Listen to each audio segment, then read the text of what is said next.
Please like and subscribe. Ever since Tom got sick, I knew I was gonna die.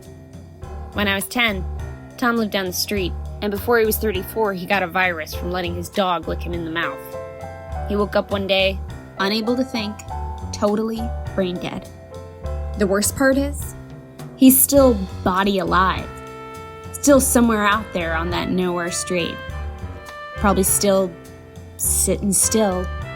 Or else lying in bed waiting for his mother to flip him for sores, I don't know.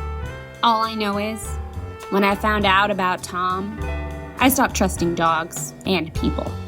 When I found out about Tom, I knew I was gonna die. It wouldn't be from dogs. I learned about them from Tom.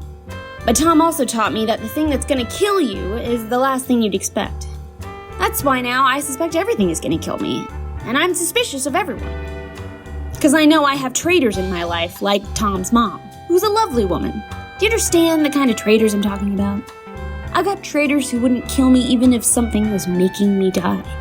You get dog brain, you gotta die. And you gotta have someone around you who you know will be self-possessed enough to help you kill yourself. I don't have that. My mom's a traitor like Tom's. She'd take care of me forever. I'm gonna have to will myself off a bridge or something. And that's why I moved to the city. I've got the bridge picked out and everything. I've even practiced a couple times. I roll myself out there, I got a chair that rolls. But it didn't matter. It all backfired. A boy saw me walking the bridge alone on Christmas and he fell in love with me. Merry Christmas, here's another traitor. I get sick, he's got soup cooking. And despite my and our landlord's wishes, he got us a dog. He feeds it from the same table where he feeds me soup. Once I told him, I can't believe you city boys. Before I moved to the city, every dog was an outside dog. And this boy of mine told me. Ever since I was 10, I knew that there was a hierarchy in my house. Dad was 1, the dog was 2, and my mom was 3. I was last. Actually, we had a cat that no one liked. He was last, and I would lord that over him. Talk wild shit to him, you know? My boyfriend is a boy of his era. So when he talks, he says things like talking wild shit. It made me laugh, but he was barely joking. I don't think you know how lucky you've got it. You're a lot of people's number 1. I told him, I was just thinking the same thing about you. You don't know how lucky you've got it. No traitors. I was barely joking. Then the dog jumped up, licked his mouth, and I fainted. When I woke up, my mom was in the kitchen teaching Billy how to cook the soup she made when I was 10. I shouted, "You want to help me? Cook that dog!" They couldn't hear me. One of them was laughing at a joke the other told. Presumably, they were talking wild shit about me. I didn't care. I, too, was joking. I'd grown accustomed to his dog. I laid in bed, sick as a dog, and looked out my window. The Brooklyn Bridge was covered in snow because it was Christmas again.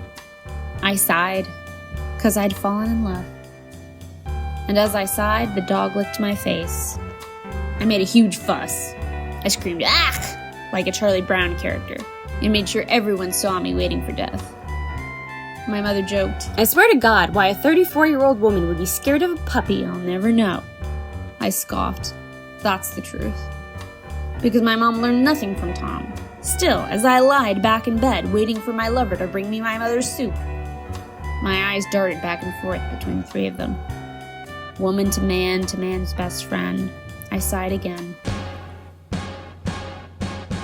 Because if any one of the 3 of them was carrying an infectious virus making the other 2 die, I knew I'd take care of them all forever. I turned back to the window, staring at the Brooklyn Bridge with my reflection imposed over it. I sighed. Merry Christmas. Another traitor.